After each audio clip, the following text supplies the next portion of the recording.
Friends, आज हम राष्ट्रीय मानवाधिकार आयोग जिसे NHRC national human rights commission कहते हैं, यह एक सांविधिक या गैर सांविधिक निकाय की तरह काम करता है।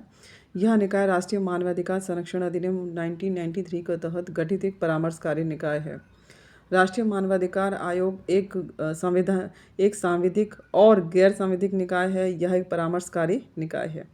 इस आयोग के परामर्श को मानने के लिए सरकार बाध्य नहीं है, लेकिन सरकार ने क्या कार्रवाई की, इसकी सूचना आयोग के 30 दिन में देनी होती है। इसका गठन 10 अक्टूबर 1993 को हुआ। इसका कार्य आरंभ 12 अक्टूबर 1993 को हुआ। इसका मुख्यालय नई दिल्ली है। यह एक बहुसदस्यीय आयोग है। ये हम टॉपिक पढ़ रहे हैं, राष्ट्रीय मानवाधिकार आयोग। यह एक बहुसदस्यीय आयोग है। इसमें एक अध्यक्ष होता है, 5 सदस्य होते हैं। पहले 4 थे, जो कि अब 5 हो गए हैं।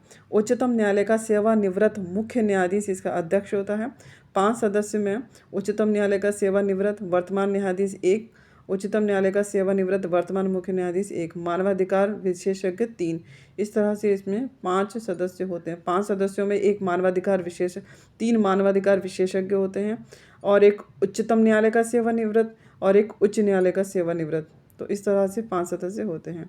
पदेन सदस्य इसमें 7 होते हैं। अनुसूचित जाति आयोग के अध्यक्ष होते हैं, अनुसूचित जनजाति आयोग के अध्यक्ष होते हैं, OBC आयोग के अध्यक्ष होते हैं, अल्पसंख्यक आयोग के अध्यक्ष होते हैं, बाल संरक्षण आयोग के अध्यक्ष होते हैं, राष्ट्रीय दिव्यांगजन आयुक्त होते हैं, मानवीय आयोग के अध्यक्ष होते हैं। ये हम पढ़ रहे हैं राष्ट्रीय मानवाधिकार आयोग। इसके मुख्य सदस्य में 1 अध्यक्ष और 5 सदस्य होते हैं। प्रधानमंत्री, जो कि इसका अध्यक्ष होता है। उसके बाद गृह मंत्री, लोकसभा अध्यक्ष, राज्यसभा का सभापति, लोकसभा में विपक्ष का नेता, राज्यसभा में विपक्ष का नेता। इस तरह से इसमें 6 सदस्य होते हैं। नियुक्ति, राष्ट्रपति द्वारा एक कमेटी की सिफारिश पर NHRC के अध्यक्ष व सदस्यों की नियुक्ति की जाती है। इट मीन्स ये NHRC के सदस्य की नियुक्ति राष्ट्रपति के द्वारा कमेटी की सिफारिश पर की जाती है। कार्यकाल इनका 3 वर्ष या 70 वर्ष की उम्र, जो भी पहले हो।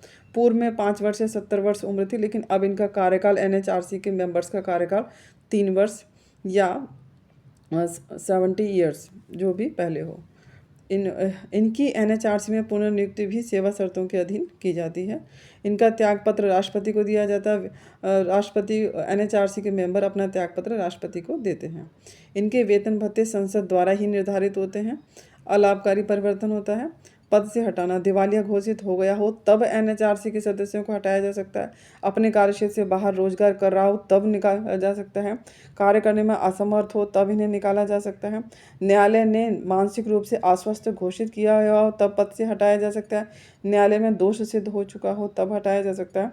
कदाचार के आधार पर राष्ट्रपति सुप्रीम कोर्ट की जांच के उपरांत पद से हटा सकता है। सुप्रीम कोर्ट की जांच रिपोर्ट को राष्ट्रपति को माननी होगी।